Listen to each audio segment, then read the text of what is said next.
അരിയേ speed കുറയ്ക്കടാ, speed കുറയ്ക്ക്. കുറച്ച് ദിവസം മുന്നേ ചെയ്ത ഒരു ഷോർട്ട് വീഡിയോ ആണ് കേട്ടോ ഈ ഒരു വീഡിയോയ്ക്കുള്ള കാരണം. നമ്മുടെ ബുള്ളറ്റ് കെട്ടി വലിച്ചുകൊണ്ട് പോകുന്ന ഒരു വീഡിയോ വെച്ചിട്ട് ഒരു ഷോർട്ട് വീഡിയോ ചെയ്തിരുന്നു. അതിന് വന്നിട്ടുള്ളൊരു കമൻറ്റ് ഉണ്ടായിരുന്നു, പൊളിക്കാൻ കൊണ്ടുപോകുകയാണോ എന്നുള്ളൊരു കമൻറ്റ്. അപ്പോൾ നമ്മൾ വണ്ടി പൊളിക്കാൻ കൊണ്ടുപോയതൊന്നല്ല കേട്ടോ, നമ്മൾ വണ്ടിയുടെ ടെസ്റ്റ് എടുക്കാൻ വേണ്ടി കൊണ്ടുപോയതാണ്. ബാറ്ററി ഡൗൺ ആയിട്ട് വണ്ടി സ്റ്റാർട്ട് ആവാത്തതുകൊണ്ട് നമ്മൾ കെട്ടി വലിച്ചു എന്നുള്ളൂ കേട്ടോ. അതേപോലെ കുറേ പേര് ചോദിച്ചിട്ടോ ഇത്രയും വണ്ടി നോക്കുന്നില്ല അല്ലെങ്കിൽ തുരുമ്പെടുത്തോ എന്നുള്ള ചോദ്യങ്ങളൊക്കെ വന്നിരുന്നു. അപ്പോൾ നമ്മൾ വണ്ടിയിൽ എന്തൊക്കെ ചെയ്തിട്ടുണ്ട് എന്നുള്ളതിൻ്റെ ഒരു ചെറിയ വീഡിയോ ആണ് കേട്ടോ നമ്മൾ ചെയ്യണത്. ഫുൾ വീഡിയോ ശരിക്കും ചെയ്യണം എന്നുള്ള പ്ലാൻ ഉണ്ടായിരുന്നില്ലാത്തതുകൊണ്ട് തന്നെ നമ്മളതിനെ ഫുൾ വീഡിയോ ഒന്നും എടുത്തിട്ടില്ല. പക്ഷെ ചെറിയ ചെറിയ ഷോർട്സ്, ചെറിയ ചെറിയ വീഡിയോകൾ മാത്രം നമ്മുടെ ഉണ്ട്. അത് ഉപയോഗിച്ചുകൊണ്ട് നമുക്ക് ഈ വീഡിയോ ഒന്ന് കാണിച്ചു തരാം. അപ്പോൾ ഇതിനകത്ത് നമ്മൾ വണ്ടി എന്ന് കൊണ്ടുപോകുന്ന വീഡിയോ കണ്ടെങ്കിൽ അറിയാം, ചില ഭാഗങ്ങൾ നല്ല തുരുമ്പുണ്ടായിരുന്നു കേട്ടോ. അതാണ് മിക്കവാറും എല്ലാവർക്കും തോന്നിയിട്ടുണ്ടാവുക, അങ്ങനെ തുരുമ്പെടുത്തൊരു വണ്ടി പൊളിച്ചു വെക്കാൻ കൊണ്ടുപോകണം എന്നുള്ളത്. അപ്പോൾ നമ്മൾ ആ തുരുമ്പെടുത്ത ഭാഗങ്ങൾ എന്ന് പറഞ്ഞു കഴിഞ്ഞാൽ കംപ്ലീറ്റ് ആയിട്ട് മാറ്റിയിട്ടുണ്ട്. അതിൽ തുരുമ്പെടുത്തുണ്ടായിരുന്നത് നമ്മുടെ ഈ ക്രാഷ് ഗാർഡാണ്. ഈ ഒരു ക്രാഷ് ഗാർഡ് ഉണ്ടല്ലോ, ഇതായിരുന്നു നമ്മൾ തുരുമ്പെടുത്തു എന്ന് പറയുന്നത്. 14 കൊല്ലം മുന്നേ ഈ വണ്ടി മേടിച്ചപ്പോൾ ആദ്യത്തെ ടെസ്റ്റ് എടുത്തത് 5 കൊല്ലത്തല്ല കേട്ടോ. അത് നമ്മളെ റിന്യൂവൽ ടെസ്റ്റ് അല്ല, അത് TN വണ്ടി നമ്മളിങ്ങോട്ട് റീ രജിസ്റ്റർ ചെയ്യില്ലേ, ആ ഒരു ടെസ്റ്റ് ആയിരുന്നു കേട്ടോ. ആ സമയത്ത് നമ്മൾ മേടിച്ചിട്ടുള്ള ഒരു ക്രാഷ് ഗാർഡാണ് ഈ കാണുന്നത്. അതായത് 13 വർഷം പഴക്കമുള്ള ഒരു ക്രാഷ് ഗാർഡാണ് ഇത്. ശരിക്കും ഇരുമ്പിൻ്റെ മുകളിൽ നിക്കലിംഗ് ഉള്ള ഒരു ക്രാഷ് ഗാർഡാണ്. അതുകൊണ്ട് പെട്ടെന്ന് നമുക്ക് തുരുമ്പെടുക്കും.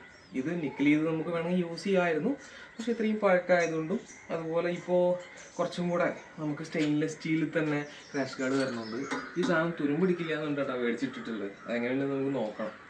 അപ്പോൾ ഈ ഒരു സാധനം കേട്ടോ നമ്മൾ മെയിനായിട്ട് മാറ്റിയിട്ടുള്ളത്. ചേഞ്ച് ചെയ്യേണ്ടി വന്നിട്ടുള്ള സാധനം നമ്മുടെ ഹാൻഡിൽ ബാറാണ്. ഇതിൻ്റെ മുകളിലും അത്യാവശ്യം കുറച്ച് തുരുമ്പുകളൊക്കെ ഉണ്ട്.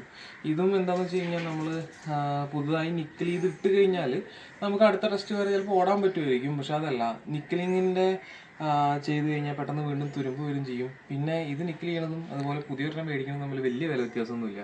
അതുകൊണ്ടിപ്പോൾ നമ്മൾ ഇതും മാറ്റിയിട്ടുണ്ട്. പിന്നെ നമുക്ക് നമ്മുടെ പഴയ സീറ്റാണ് മാറ്റേണ്ടത് കേട്ടോ. അതും അത്യാവശ്യം അതിൻ്റെ ബാക്ക് സൈഡൊക്കെ നമുക്ക് തുരുമ്പ് കയറിയിട്ടുണ്ടായിരുന്നു.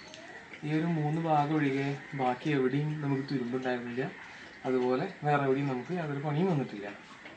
നമ്മൾ പിന്നെ ചെയ്തിട്ടുള്ള പണി എന്ന് പറഞ്ഞു കഴിഞ്ഞാൽ പെയിൻറ്റിങ് ഒന്ന് ടച്ച് ചെയ്തു, ഒന്ന് പോളിഷ് ചെയ്തു, അതുപോലെ തന്നെ ഈ എഞ്ചിൻ്റെ ഭാഗങ്ങളൊന്ന് ബഫ് ചെയ്തെടുത്തു.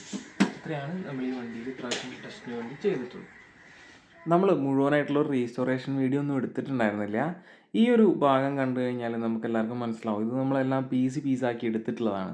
ഇതിനകത്ത് നമുക്ക് തുരുമ്പോ കാര്യങ്ങളോ അല്ലെങ്കിൽ ബാക്കി എവിടെയെങ്കിലും പ്രശ്നങ്ങളുണ്ടോ എന്ന് അറിയാൻ വേണ്ടിയിട്ട് എല്ലാം നമ്മൾ ഊരി പീസാക്കിയിട്ടുള്ളത് കേട്ടോ. അത് എഞ്ചിൻ്റെ സൈഡെല്ലാം നമ്മൾ നിക്കലിംഗ് അല്ല കേട്ടോ ചെയ്യുക, സാധാരണയായിട്ട് ബഫിംഗ് ആണ് ചെയ്യാറ്. അതിന് വേണ്ടിയിട്ട് എല്ലാ പാർട്സും കൂടെ അഴിച്ചെടുത്തിട്ടുള്ളതാണ് ഈ കാണുന്നത്. ഒപ്പം തന്നെ നമ്മൾ ടെസ്റ്റ് ആയതുകൊണ്ട് തന്നെ നമ്മളെ വയറിങ്ങിൻ്റെ എല്ലാ ഭാഗങ്ങളും നമ്മൾ ക്ലിയർ ആക്കിയിട്ടുണ്ട്. അങ്ങനെ രണ്ടാമത് ഓരോ ഭാഗങ്ങളായിട്ട് നമ്മുടെ വണ്ടിയിലേക്ക് സെറ്റ് ചെയ്തെടുത്തിട്ടുണ്ട് കേട്ടോ. പഴയ മോഡൽ ബുള്ളറ്റിൻ്റെ പ്രത്യേകത എന്ന് പറഞ്ഞു കഴിഞ്ഞാൽ എത്ര പഴകി കഴിഞ്ഞാലും അല്ലെങ്കിൽ എങ്ങനെ നശിച്ചു കഴിഞ്ഞാലും നമുക്കത് റീസ്റ്റോർ ചെയ്തെടുക്കാൻ ഏറ്റവും അടിപൊളിയായിട്ടുള്ള വണ്ടി ബുള്ളറ്റ് തന്നെയാണ് കേട്ടോ. റീസ്റ്റോറേഷൻ കഴിഞ്ഞ് കഴിഞ്ഞാൽ നമ്മുടെ പുതിയ വണ്ടി മാറി നിൽക്കുന്ന പറയില്ലേ, അത്രത്തോളം ഫിനിഷിംഗ് ആയിരിക്കും പഴയ വണ്ടി നമ്മൾ റീസ്റ്റോർ ചെയ്തെടുക്കുമ്പോൾ കിട്ടുന്നത്.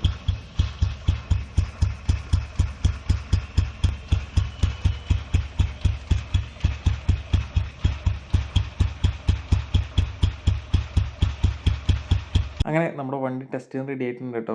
അപ്പോൾ അടുത്തൊരു വീഡിയോ ആയിട്ട് നമുക്ക് പെട്ടെന്ന് കാണാം.